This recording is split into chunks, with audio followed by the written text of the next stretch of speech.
mapapagod pero hindi susuko. Alam mo ba na may dalawang uri ng pagod na pwede mong madama? Una, yung pagod na itutulog mo lang at pagising mo, okay ka na. Pero may isang uri ng pagod na talagang kakaiba. Yun ay ang pagod na hindi nadadaan sa pahinga. Isang pagod na magpapahiwatig kung gaano kabigat ang mga problema mong daladala.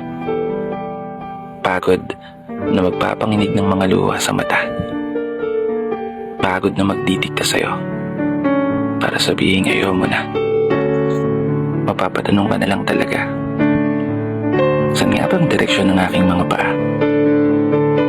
Mga paang tila pagod na sa kakahakbang.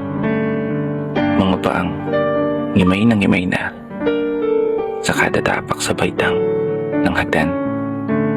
Isang hagdan na magdadala sa akin patungo sa isang palapag na pinapangarap ko.